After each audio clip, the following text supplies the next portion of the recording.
Hey, what's up out there? It's Dave Duford from Final Expense Agent Mentor, feagentmentor.com.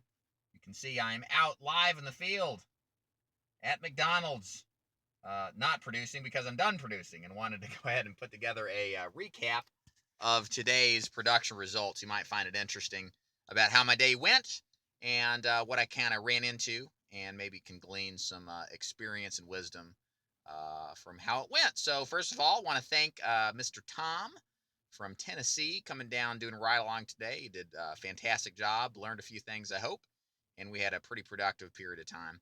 So, thanks for joining, Tom. Safe travels back home. So, today I had a total of 8 appointments scheduled, 6 showed up, and I sold 3.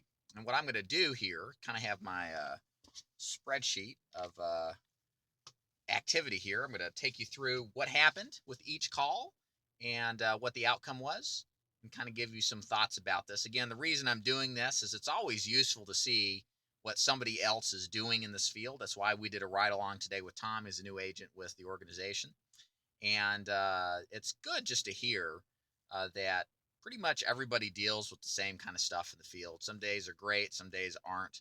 And it's just good to kind of get an overall, more or less, perspective, especially from somebody who's been doing it for a long time. So, without further ado, let me go ahead and explain to you what I did today. So, first of all, first appointment, we wrote that deal. It's a $50 a month deal with Security National. Had to be a graded product for a particular bunch of reasons. Health wasn't necessarily the greatest, but it was a what I will call a lay down sale. Went through my 4-step sales presentation process. It was smooth as butter, no restrictions, no reservations at all from the client to actually sell the deal. So it was a nice example of a textbook sale. And that one was done in about 35, 45 minutes. The second appointment got to the house. Nobody was there. Guy decided to ditch us for family or something came up. Not sure exactly what happened. Had tried several times to go back and see this dude, but he was tied up all day. So no shows happened in this business, guys. I had 2 today, like I said earlier.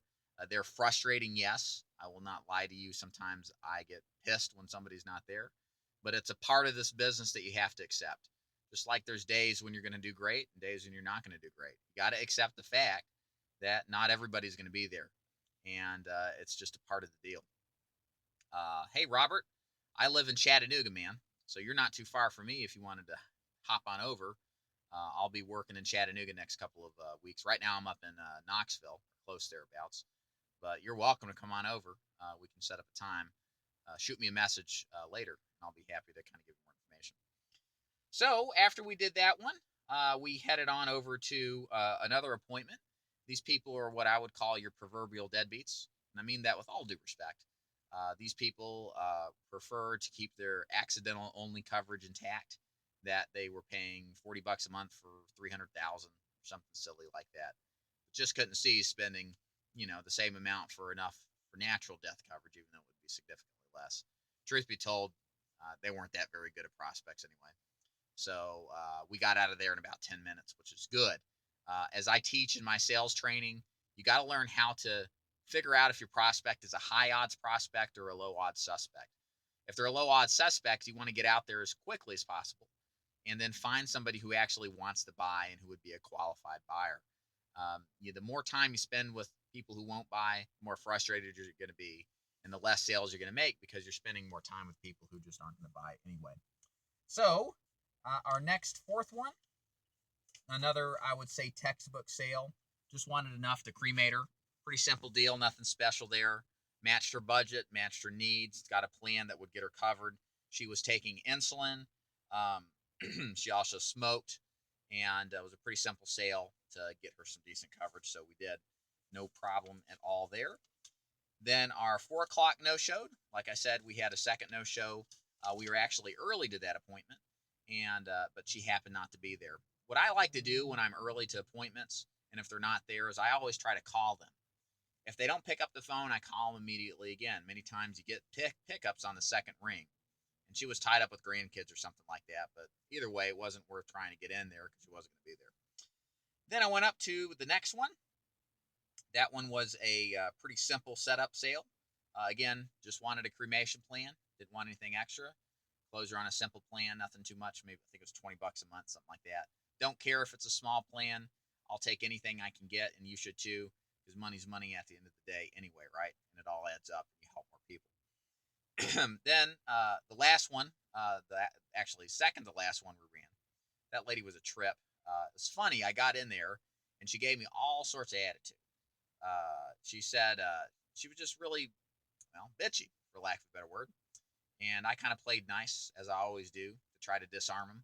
Finally did after about 5 minutes. I didn't get the sale, but she got over being snarky with me. And once she realized that I wasn't there to take advantage of her. And but as her boyfriend said, the woman was always like that. She was actually being nicer to me. So my point being is there are going to be people out there who could potentially be agent killers. I could see this lady as being one.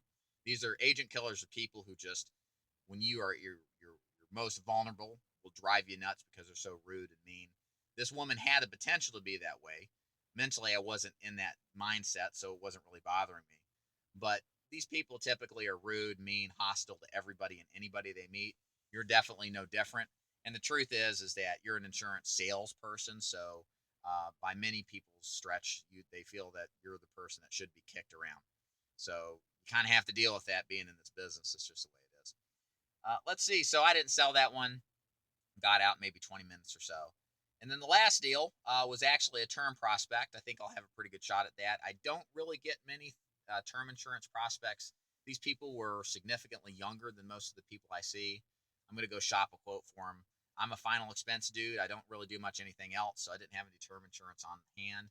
I actually outsourced that to a brokerage house that does it for me. Keeps my life simple. And, if I get it, great. If not, no big deal. But I think I've got a pretty good chance of it. Dude's in healthy shape. Seemed like he was interested. So, and didn't get into one of the no-shows later tonight, like I said, like I hope to. But that's fine. That's just the way it is sometimes. So either way, I'm happy with today's production. Would like to make a sale or two extra. If this term comes through, that would be nice. That'd make it a really good day. But either way, guys, that's what it's about. You got to get out here and grind it out. You got to see the people. Some days, like earlier this week, I've had pretty crappy week so far until today. Only made a couple of sales and ran a bunch of appointments. But that's how this business is. I was explaining to my ride-along agent, Tom. He's been in sales a long time, so he gets what I'm saying. Sales is really a month-to-month or a quarter-to-quarter type of business. When you're hot, you're hot. Sometimes when you're cold too. And you got to accept sometimes you're going to run cold streaks as well as hot streaks. And in order to really see the totality of what you can do in this business, you got to accept that you're going to run through both. And of course, if you're running cold, figure out ways to improve what you're doing, as opposed to saying, this sucks, it's not working anymore. Sometimes you just have to work through the system, work through the cold spell, so you get back to normal and then run hot again. I've run hot, I've run cold a multitude of times. I've had plenty of days where I haven't sold anything, and then the next day I sell everybody. This business is crazy. It'll drive you nuts. Like many of the people we see are nuts. It'll drive you nuts. So it's good to remind yourself of this. It's good to hear this. That's why I'm saying this. And really, it's good for me to tell you, to remind myself too. Because after all, I'm just like you guys, deal with the same kind of stuff that's out there. So anyways, my name is Dave Duford. I hope you enjoyed what I have to say. If you're interested at all in the final expense business and you'd like somebody to partner with, to mentor with, that's what we do at the mentorship program. I'd invite you to my website. It's feagentmentor.com.